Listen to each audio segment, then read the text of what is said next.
Bien chers jeunes amis, frère Xavier m'a demandé de vous parler d'un sujet difficile, mais tellement important, Saint Jean-Paul II et la théologie du corps.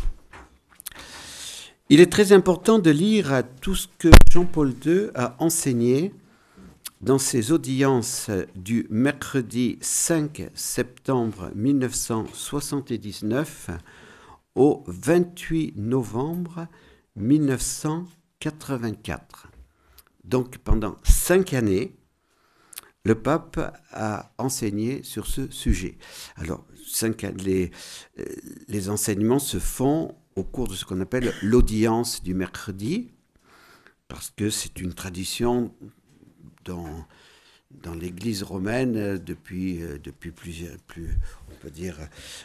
plusieurs années, que le mercredi, le pape reçoit tous les pèlerins qui sont à Rome pour rencontrer ces pèlerins, mais aussi avec Benoît XVI et Jean-Paul II surtout, Paul VI déjà avant, c'était pour enseigner le monde entier. C'était pour donner un enseignement. Et donc Jean-Paul II, qui avait été professeur de philosophie à Lublin, qui avait particulièrement approfondi la philosophie personnaliste et qui avait particulièrement approfondi, comme vous l'avez vu hier soir, la question de l'amour, du mariage, qui était aussi poète, mais je dois bien reconnaître que les poèmes de Jean-Paul II, j'y comprends pas grand-chose, parce que c'est une manière de faire de la poésie qui n'est pas tout à fait la même que la nôtre, mais il approfondit cela d'une façon très personnelle, et il a voulu donner, on peut dire pendant 5 ans, l'enseignement de ce qu'il avait assimilé depuis toutes ces années d'études et d'enseignement à l'université de Lublin. J'ai donc lu attentivement toutes les audiences. Je les ai toutes lues. Et je constate que beaucoup interprètent la pensée de Jean-Paul II dans un sens qui n'est pas fidèle à sa pensée. En concluant ces approfondissements, Jean-Paul II était bien conscient de ne pas avoir tout dit sur la théologie du corps, car il avait voulu surtout donner un enseignement sûr concernant la sexualité dans le plan de Dieu. Mais la sexualité n'est pas le tout de l'homme et de la femme. C'est pour ça que lorsque je dis qu'on interprète très mal la pensée de Jean-Paul II, c'est que quand on parle de la théologie du corps, certains ne voient que la question de la sexualité. Freud s'est trompé et il continue à tromper. Jésus et Marie n'ont jamais exercé la sexualité. Ils sont l'homme parfait et la femme parfaite. La théologie du corps ne concerne pas d'abord et avant tout l'exercice de la sexualité. Ne déformons pas la pensée de Jean-Paul II. Notre session n'a pas comme intention de vous embourber dans les marécages de la pornographie dont se sert Satan aujourd'hui pour polluer les corps et les âmes et pour entraîner les âmes en enfer. N'oublions pas ce que disait sainte Jacinthe de Fatima, et qui n'avait que 10 ans. Ce sont les péchés d'impureté qui entraînent le plus d'âmes en enfer. Jacinthe, en affirmant cela, n'était pas sous l'influence de l'éducation rigide qu'elle aurait reçue à la maison et au catéchisme. Jacinthe transmettait ce que la Sainte Vierge lui avait dit à Fatima. Donc, la théologie du corps, encore une fois, ce n'est pas d'abord et avant tout l'exercice de la sexualité. Quand je dis que Freud a menti et que Freud continue à a développé par ses écrits une pensée dans ce sens, ça veut dire que pour Freud, tout s'explique par la libido. Hein, la libido, c'est-à-dire cette tendance au désir effréné de l'exercice de la sexualité. Et jusqu'à la création de l'idée de Dieu. Voilà. Hein, puisque Dieu, c'est étant donné qu'il y a des tabous, qu'il y a des interdits, etc., donc l'homme s'est créé Dieu pour pouvoir sublimer cette tendance de la libido. Eh bien, tout ça, c'est du mensonge. Tout ça, c'est un mensonge qui nous vient de Lucifer. Ne nous laissons pas prendre à ce piège. Et beaucoup aujourd'hui dans la psychologie sont pris par ces idées de Freud et on se dit si on n'est pas freudien, on est complètement démodé, on va à contre-courant. Mais allons à contre-courant. Freud n'est pas un scientifique. Un scientifique, c'est celui qui est capable de nous donner des arguments, qui a vérifié par l'expérience que ces arguments étaient vrais. Eh bien, les arguments de Freud sont faux, parce que ce n'est pas l'exercice de la sexualité qui est le tout de l'homme. Le tout de l'homme, c'est Dieu. L'homme est fait pour Dieu. L'homme, il n'est pas fait pour jouir de tout temps de la sexualité. Voilà. Ça, je crois que c'est une chose très importante de commencer par là. Saint Jean-Paul II a voulu faire comprendre pendant les 5 premières années de son pontificat, que l'homme et la femme sont les seules créatures de ce monde visible à l'image et à la ressemblance de Dieu. Tout le monde visible a été créé pour l'homme et ce dernier a été placé au sommet de la création. Les premiers chapitres du livre de la Genèse que Jean-Paul II a médité avec tant de rigueur et d'attention révèlent d'abord la solitude de l'homme dans le monde visible. Cette solitude originelle ne dure pas.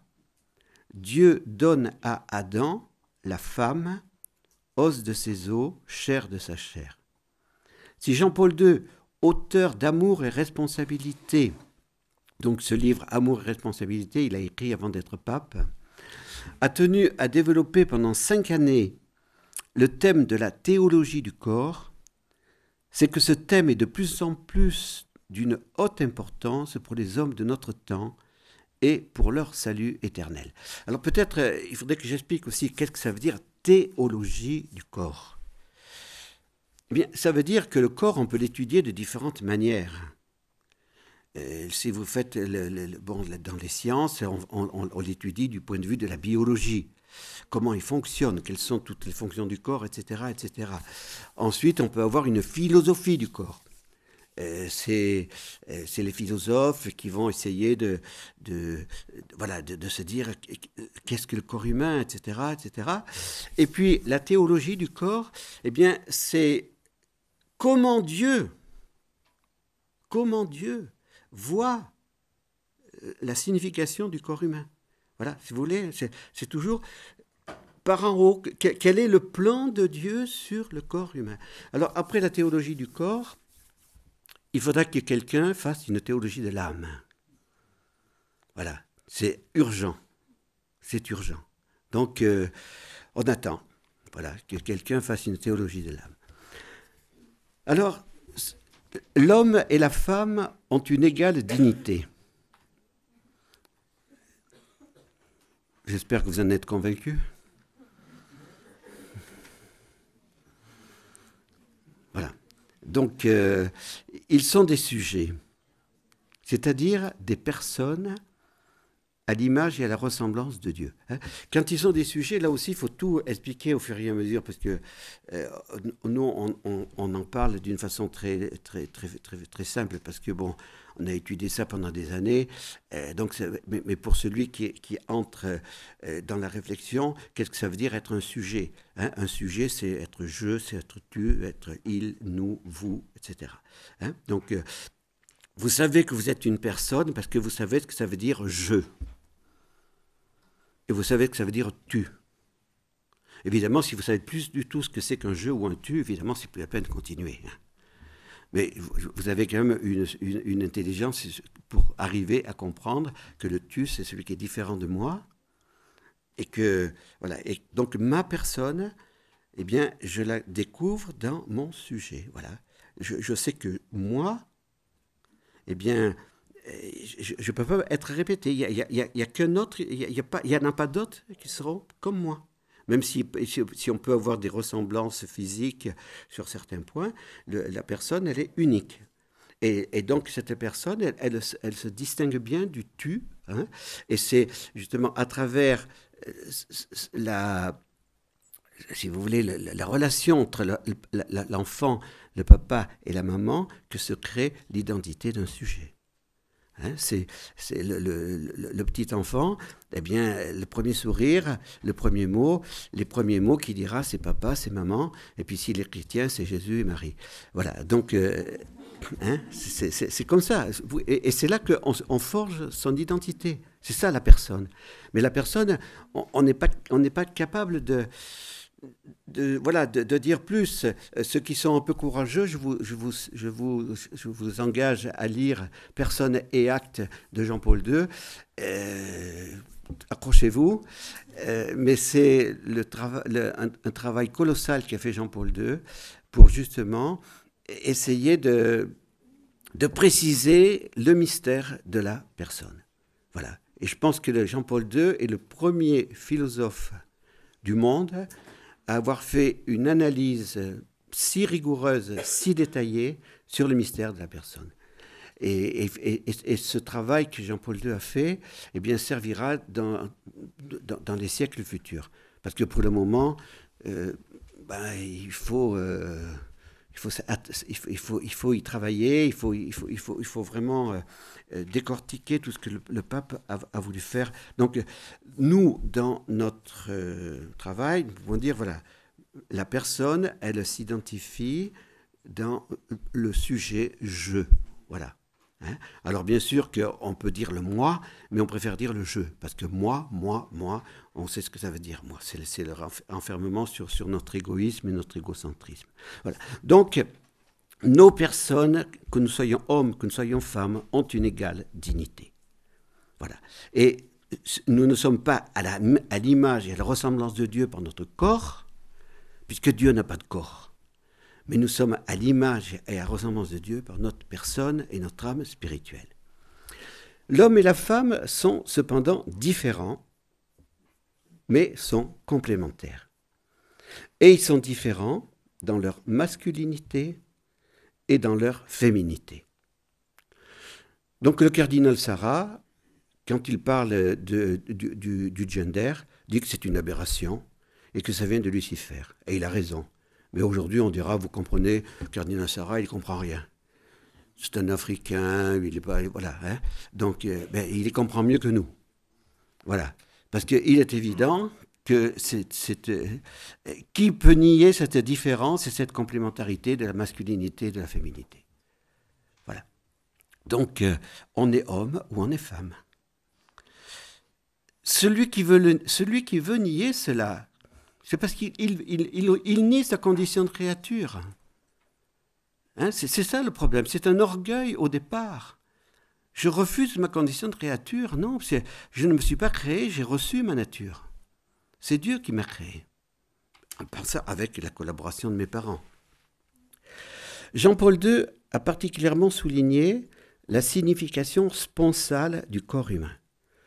Alors là aussi, qu'est-ce que ça veut dire, la signification sponsale ? Ça veut dire que c'est comme le plus et le moins, c'est le corps humain d'un époux et d'une épouse, ils sont faits pour s'unir. Voilà, c'est ça, signification sponsale. L'homme et la femme, dans le mystère de la création, sont appelés par le Créateur à être une seule chair. Dans le mariage, je le dis bien. Mais cette union en une seule chair doit être le signe d'une union plus fondamentale, l'union de leur personne. Voilà. Donc, je vous en ai parlé lors de la première causerie. S'il n'y a pas eu l'union des personnes qui précède l'union des corps est un mensonge. Voilà. Parce qu'elle n'est recherchée uniquement que pour le plaisir sensible, le plaisir de chacune des tendances, mais elle n'est pas recherchée pour répondre à un appel de Dieu. Voilà. Donc, l'union des personnes qui se fait au cours du mariage. Je me donne à toi pour toujours et je reçois ton don à moi pour toujours. Ça, c'est le mariage.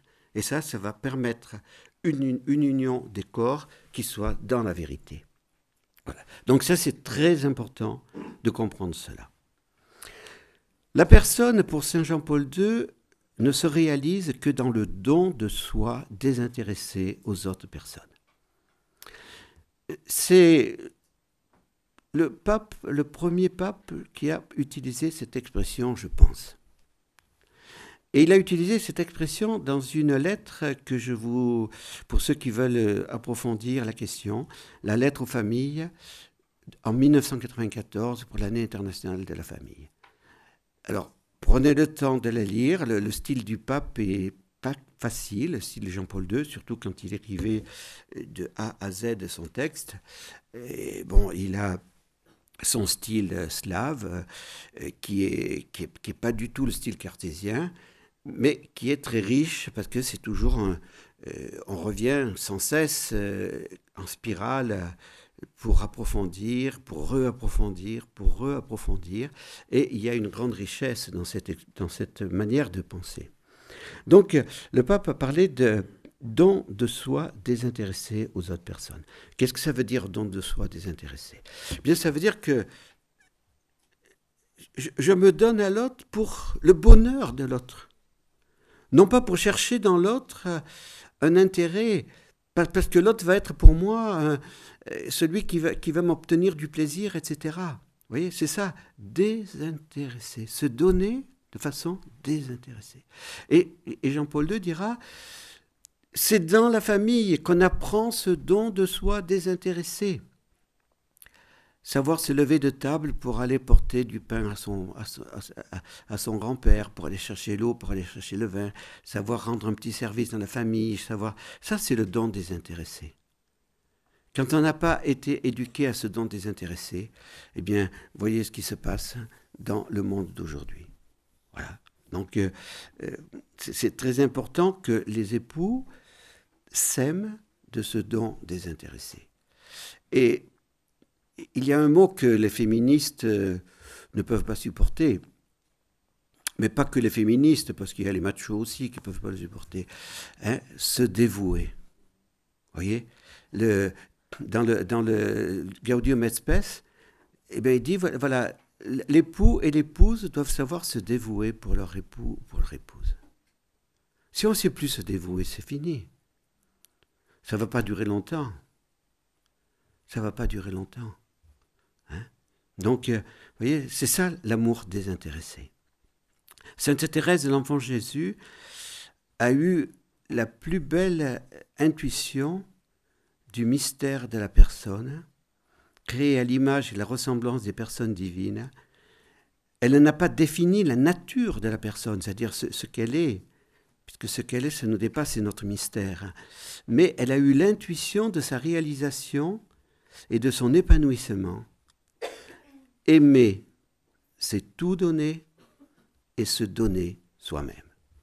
Voilà. Aimer, c'est tout donner et se donner soi-même. Là, c'est la personne. Là, c'est la réalisation de tout. Vous voyez ? Dieu le Père est le fondement dans la vie trinitaire et aussi, on peut dire, pour la création de l'univers entier et notre propre création.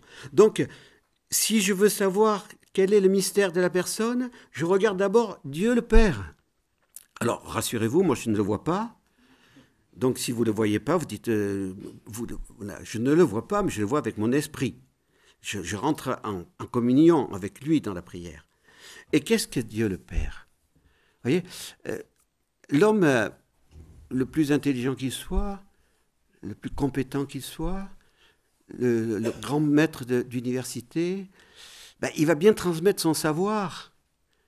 Mais c'est quand même embêtant que l'élève le dépasse. C'est arrivé pour Alexis Carrel. Qu'un Alexis Carrel qui devient plus compétent que ses professeurs, eh bien, on ne peut pas le supporter, il est obligé de partir aux États-Unis. Bon. Donc, il y a toujours quelque chose qu'on transmet, hein, mais quand même, il faut qu'on garde quelque chose qui nous rend supérieurs aux autres. Eh bien, Dieu le Père donne tout. Dieu le Père donne tout. Ça veut dire que Jésus est Dieu totalement. Et Dieu le Père donne tout à son Fils et donne tout au Saint-Esprit. Dieu, donc, qui est Dieu? Ben, le Père peut dire « je suis Dieu ». Jésus peut dire « je suis Dieu ». L'Esprit Saint peut dire « je suis Dieu ». Et il n'y a pas une connaissance, vous voyez, on peut se dire, tiens, dans la franc-maçonnerie, vous voyez, on garde toujours quelque chose de plus, hein, les autres. Hein, pour connaître exactement ce qui se passe dans la franc-maçonnerie, il faut monter au 33e degré. Tout ce qui sont en dessous, ben, ils ne savent pas tout. Et au 33e degré, on sait quoi? Que notre Dieu, c'est Lucifer. Voilà. Mais ça, ils ne vous le disent pas au début. Hein. Je vous en dirai un petit mot un peu plus tout à l'heure. Voilà. Donc, on garde toujours une petite connaissance à soi. Pour dire, moi, je suis quand même supérieur. Moi, je suis supérieur. Eh bien, Dieu le Père, il donne tout. Sauf sa paternité. Ça, c'est pas possible. Ça, c'est pas possible. Parce que de tout temps, c'est lui qui donne, c'est lui qui est le Père. Voilà, sa paternité, ça ne peut pas se transmettre. Parce que ça, c'est son identité propre. Voilà. Et le Fils, c'est celui qui est le Fils et qui accueille tout. Voilà. Eh bien, aimer, c'est tout donner et se donner soi-même. Je me suis retrouvé un jour, c'était au début de mon sacerdoce, je revenais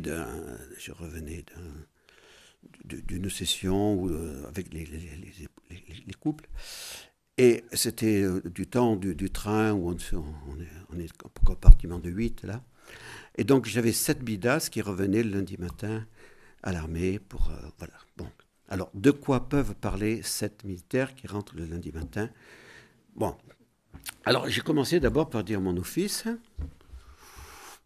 Bon, un curé qui là... Bon.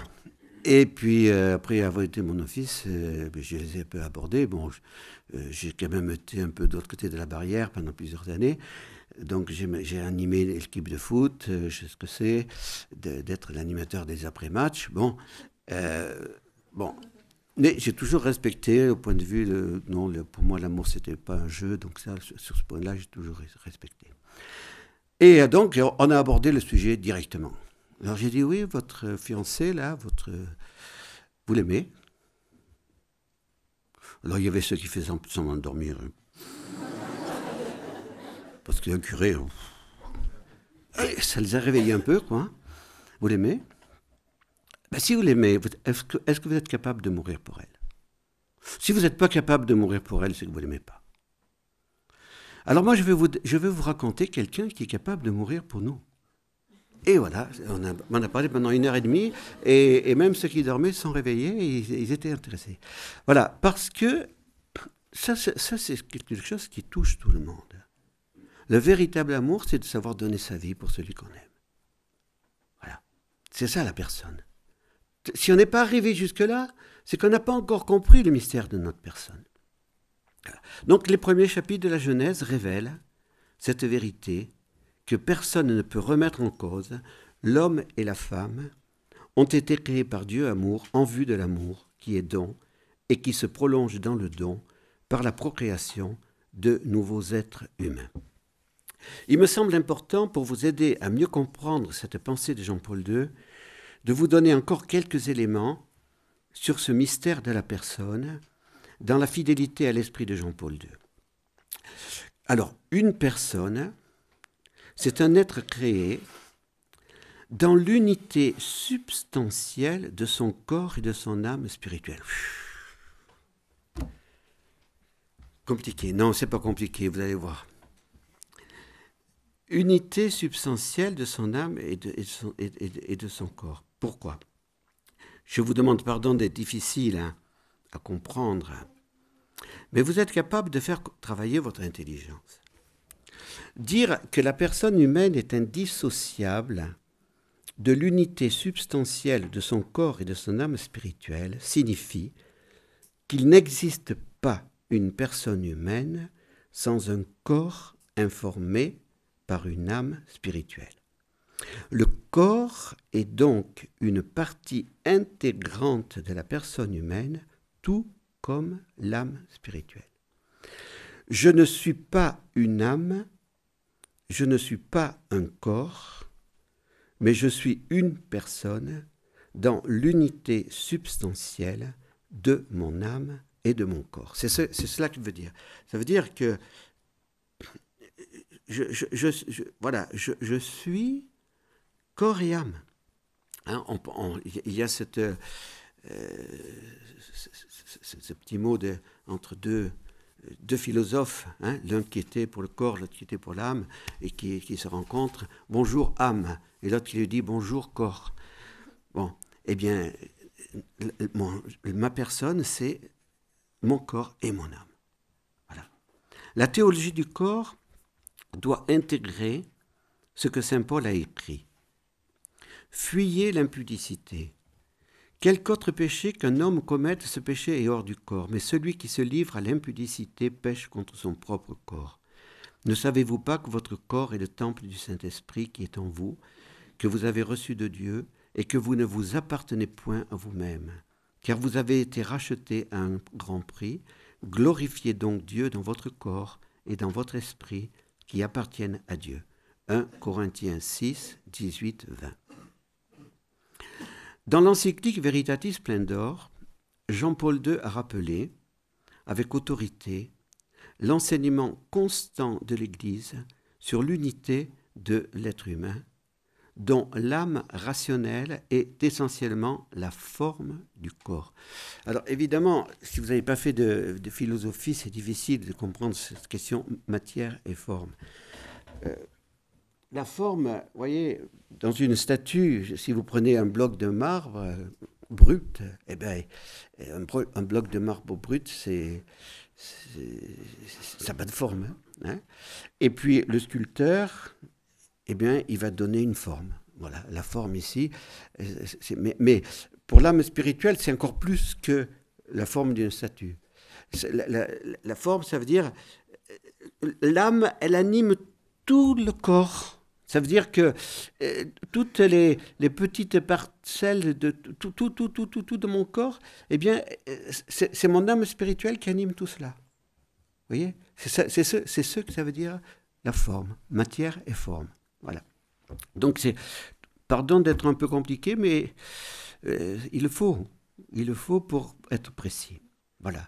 Jean-Paul II donc rappelle avec autorité l'unité de l'être humain.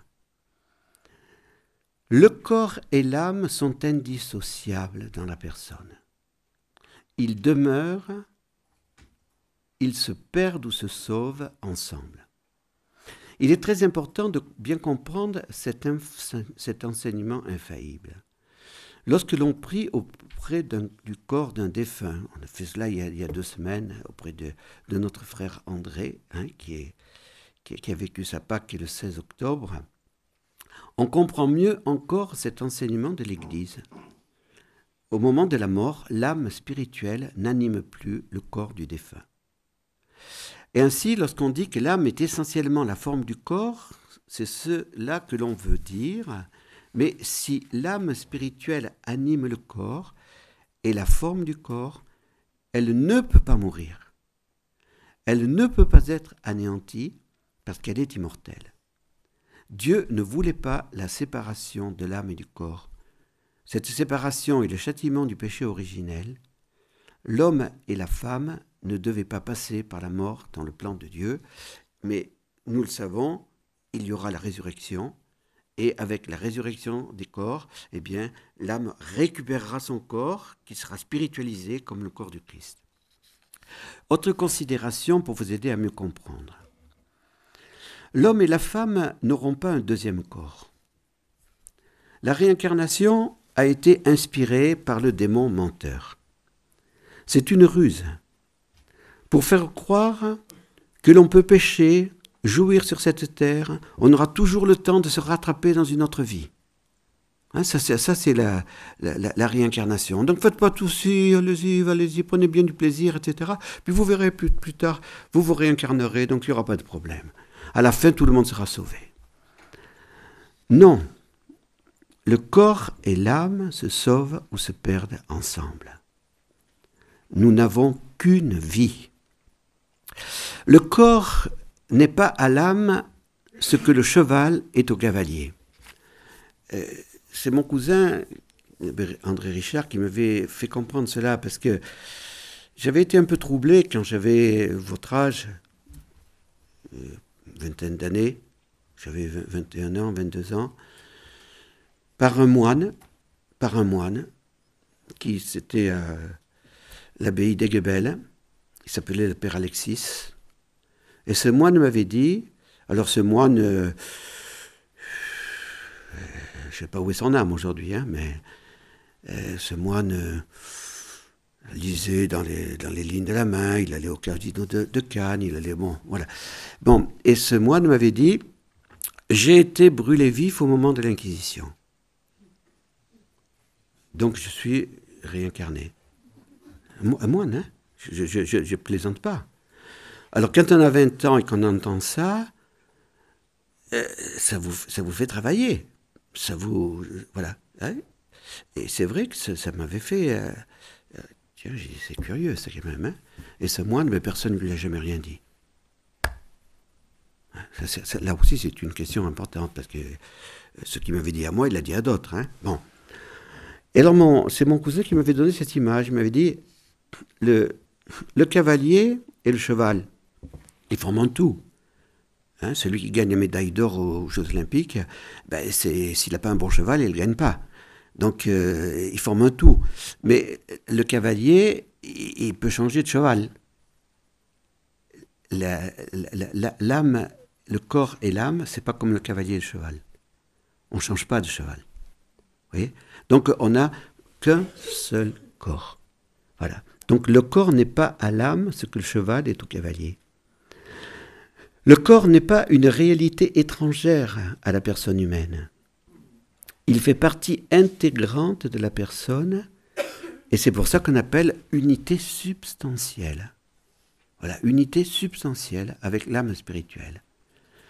Notre corps a été sanctifié par l'eau du baptême. Notre corps a reçu l'onction du Saint-Crème au moment de la confirmation. Notre corps a donc été consacré par la grâce du baptême et de la confirmation. Notre corps reçoit le corps du Christ dans l'Eucharistie. Hein, c'est bien notre corps qui le reçoit. Après, bien sûr, c'est pour nourrir notre âme, mais c'est dans notre corps qui vient le corps du Christ. Donc, que ce développement vous aide à mieux comprendre pourquoi saint Paul nous demande de glorifier Dieu dans notre corps. Les premiers chrétiens entouraient le corps de leurs défunts d'un grand respect. Il était religieusement enseveli dans les catacombes à Rome. Une lampe brûlait devant le tombeau, pour signifier que le corps dort, en attendant la résurrection de la chair. Cette résurrection des morts au dernier jour est une vérité révélée. Elle est très importante et elle est une confirmation de plus contre la doctrine mensongère de la réincarnation. Donc ne vous laissez pas influencer par la réincarnation. Il y a des catholiques aujourd'hui qui sont influencés par la réincarnation. C'est un mensonge satanique, absolument. Donc il faut une théologie du corps et puis une théologie du corps réaliste. Alors qu'est-ce que c'est qu'une théologie du corps réaliste ? Bien, c'est une théologie qui comprend la doctrine du péché originel. Saint Jean-Paul II n'ignorait pas le péché originel et ses conséquences. Attention aux idéalistes qui ne tiennent pas compte de l'homme et de la femme historiques, c'est-à-dire les fils et les filles d'Adam et Ève après le péché originel. Saint Paul était réaliste. Saint Paul disait « La chair convoite contre l'esprit et l'esprit contre la chair ». Il y a donc, comme frère Jean-Régis en a parlé hier dans son homélie, ce combat entre voilà, la chair qui est marquée par la triple concupiscence et l'esprit. Et l'âme spirituelle devient comme l'ennemi de la chair. Voilà. Hein. Et donc ce combat, chacun d'entre vous, vous le connaissez. À moins que parmi vous, il y ait des Immaculées Conceptions. Voilà. Hein. Mais l'Immaculée Conception, il me semble qu'elle est unique, il n'y en a pas deux. Voilà. Donc, on a tous en nous cette loi, ce combat.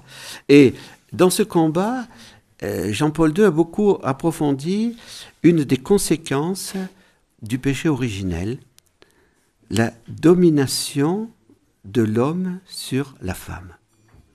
Cette domination fait partie des conséquences du péché originel. Mais avant qu'il y ait cette domination, il y a aussi cette convoitise de la femme. Hein? Ton désir te poussera vers ton homme et lui te dominera. Hein? Aujourd'hui, vous voyez, ce combat actuellement, le harcèlement sexuel. Alors c'est vrai qu'il y a harcèlement sexuel, malheureusement. Mais aussi, écoutez, habillez-vous comme il faut. Mais oui, mais hein, regardez toutes ces modes qui excitent qui excite la tendance malheureusement déréglée chez les hommes. Mais aussi, la femme devient un objet avec toutes ces modes indécentes. Alors mettez pas des burqas, s'il vous plaît. C'est évident. Mais c'est vrai, allons à contre-courant de toutes ces modes indécentes. Hein? Voilà. Donc, c'est vrai qu'aujourd'hui, on est vraiment dans le combat olympique de la pureté. Dans son livre « Amour et responsabilité », Carole Wojtyła fait découvrir justement cette complexité de l'union conjugale qui doit intégrer tous les aspects du sexe humain, du cœur humain, du siège des sentiments et de la personne humaine.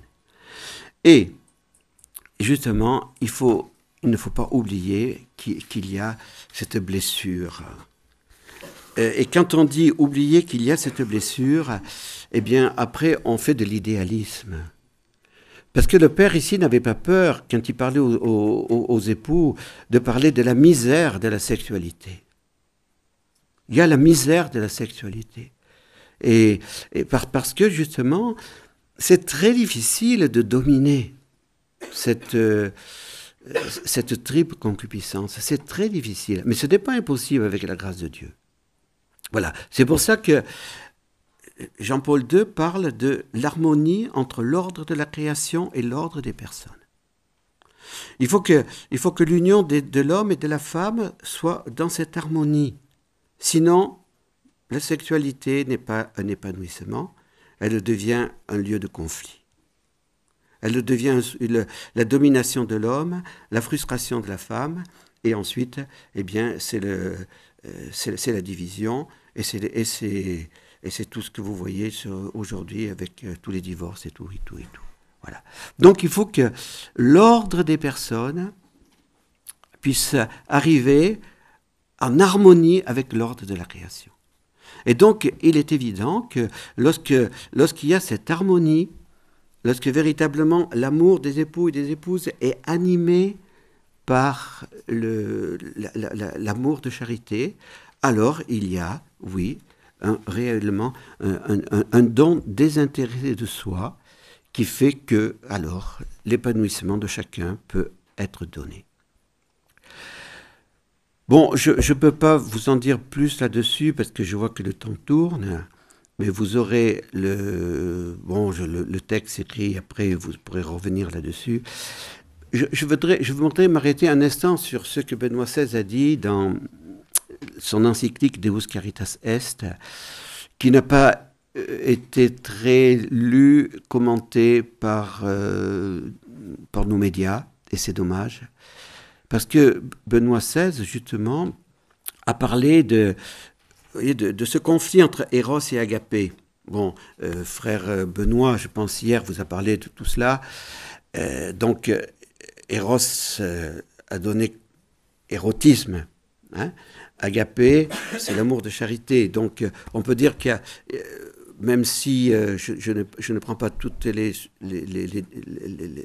étapes données par frère Benoît hier, Eros, Philène, Agapé.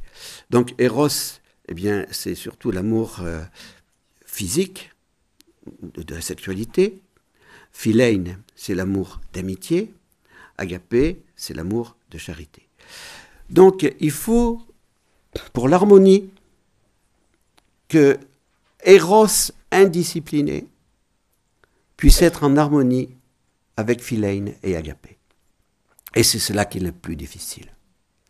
Et justement, Benoît XVI, dans cette encyclique, montre combien il y a eu cette décadence d'Eros, particulièrement par le paganisme, et on le voit aujourd'hui avec la pornographie, avec l'érotisme, etc. Eh bien, tout cela, c'est la décadence totale de l'amour. Et donc, il faut maintenant, avec la grâce du Christ, avec la rédemption, eh bien, il faut que justement l'homme ne se laisse plus dominer par cet instinct d'éros dégradé. Des purifications, des maturations sont nécessaires. Et si on ne vit pas des fiançailles déjà chastes, on n'y arrivera pas dans le mariage. C'est pour ça qu'il est important qu'on ait des fiançailles où on apprend à se connaître, on apprend à dialoguer, on apprend cette communion des personnes avant d'arriver à cette union des corps. Et si on met l'union des corps avant, eh bien, ça sera très difficile. Ce sera très difficile d'arriver à la véritable harmonie que Dieu veut. Voilà. Et je sais que vous l'avez entendu hier, l'un ou l'autre l'a répété, la façon d'exalter le corps, dit Benoît XVI, à laquelle nous assistons aujourd'hui, est trompeuse. L'éros rabaissé simplement au sexe devient une marchandise, une simple chose que l'on peut acheter et vendre. Mais l'Église ne condamne pas l'amour humain. Bien au contraire, l'Église sait très bien que c'est Dieu qui est le créateur de cet amour humain. Mais cet amour humain, eh bien justement, il doit revenir à sa source, telle que Dieu l'a voulu au début de la création. Dans l'audience générale du 24 octobre 1984, Jean-Paul II a donné un conseil très important pour la domination de la chair, afin de ne pas être esclave d'éros dégradés. Développer la continence. Alors ça veut dire quoi, développer la continence?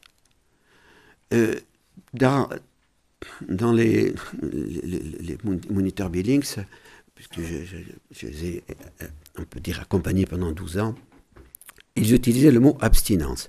Alors j'ai dit non, il ne faut pas utiliser le mot abstinence. L'abstinence, c'est pour s'abstenir de viande le vendredi. C'est pas la même chose ici. La continence, ça veut dire la domination.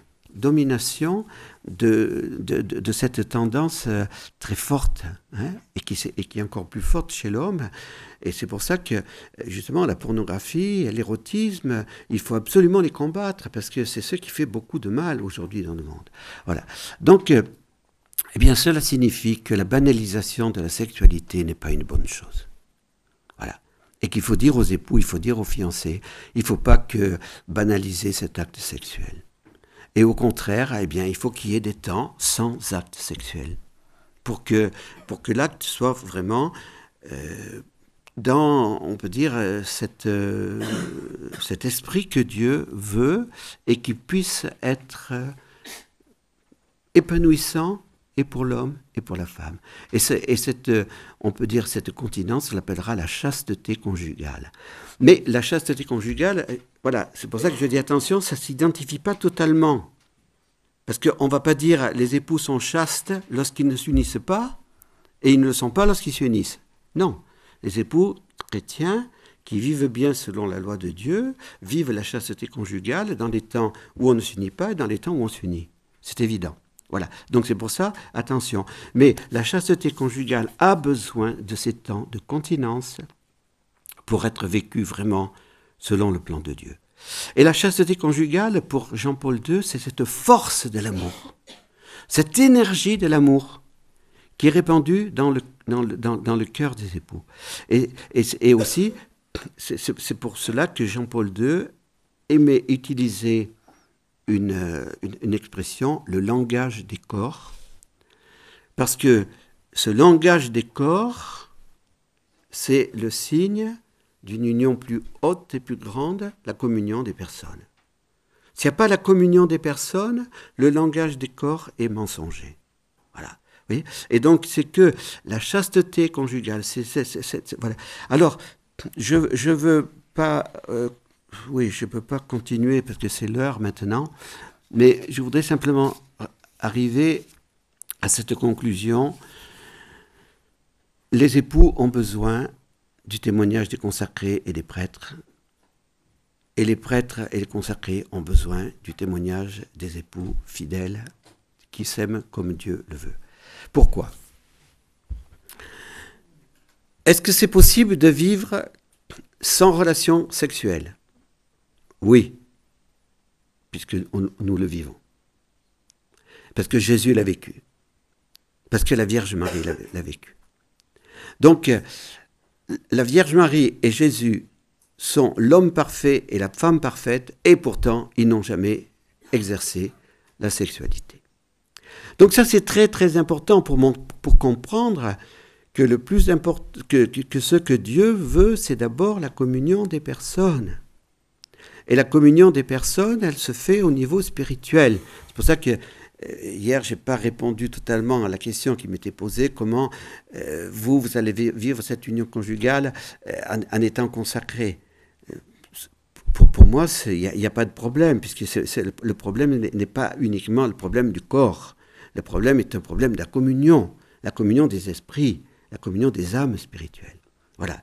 Donc, on est obligé, dans la présentation que nous faisons de la morale de l'Église au niveau de la sexualité, de dire attention, le but, ce n'est pas celui que Freud vous a donné, parce que ça, c'est le but des cavernes, si vous voulez. Hein. Pour Freud, c'est la sexualité, c'est l'union sexuelle qui est première. Pour l'Église, c'est l'union des personnes et c'est la communion des personnes qui est première. Voilà. Et donc, les consacrés doivent donner cette image de l'épanouissement dans le vœu de chasteté. Et ça, vous en avez besoin. Et ne vous laissez pas tromper, parce que vous voyez, les médias aujourd'hui sont là, hein, et on tombe dans leurs panneaux. On tombe dans leurs panneaux, hein, parce que on va vous présenter, on va vous dire, voyez, tous les prêtres sont des pédophiles, tous les prêtres sont des pédophiles. Malheureusement, il y a eu quelques cas, malheureusement, et nous devons les condamner. Et c'est évident, nous devons être fermes par rapport à cela. Mais écoutez, franchement, dans la communauté, il n'y a aucun pédophile. Et vous avez besoin de savoir que les frères et les sœurs sont là et qui vivent leur vœu de chasteté fidèlement. Parce que s'il y avait un pédophile, il serait mis dehors immédiatement. C'est évident. Hein? Donc, arrêtons ensuite de faire la chasse à ces pauvres prêtres. Alors, les coupables, qu'on les condamne. Hein? Mais s'il vous plaît, c'est pas parce qu'on a mis la main sur l'épaule d'un garçon qu'on est un pédophile. Hein? Bon, ne nous laissons pas piéger. Tout ça, c'est la gauche bien pensante, moralisante, qui est en train de nous culpabiliser. Mais ne nous laissons pas prendre à ce piège. Ne nous laissons pas prendre à ce piège. Et sachons réagir. Et sachons dire, c'est pas vrai. Oui, il y a des cas, mais c'est vrai, ces cas-là, il faut. Mais en même temps, les bien-pensants de la gauche, voilà, hein, on peut trouver des cas. Hein, bon, et beaucoup plus nombreux que dans l'Église. Bon, voilà. Alors donc, vous avez besoin du témoignage des prêtres et des consacrés. Vous en avez besoin. Et donc, à cause de cela, on vous dira, oui, mais il faut que les prêtres se marient, parce que si le prêtre se marie, vous croyez que ça... D'abord, premièrement, c'est impossible. Les prêtres ne peuvent pas se marier. On peut ordonner des hommes mariés, mais une fois qu'on est marié, on ne peut plus se remarier. Hein, c'est la loi de l'Église depuis toujours. Même dans l'Orient, hein, il y a des prêtres mariés, mais si leur épouse meurt, ils ne peuvent plus se remarier. Voilà, c'est la loi de l'Église. Bon, alors, je conclue là-dessus parce qu'il faut que vous ayez au moins un petit moment de méditation. Donc, voyez, la théologie du corps, c'est pas la théologie de la sexualité, uniquement. Hein? Notre corps a été sanctifié par le baptême. Notre corps a été sanctifié, consacré par la confirmation.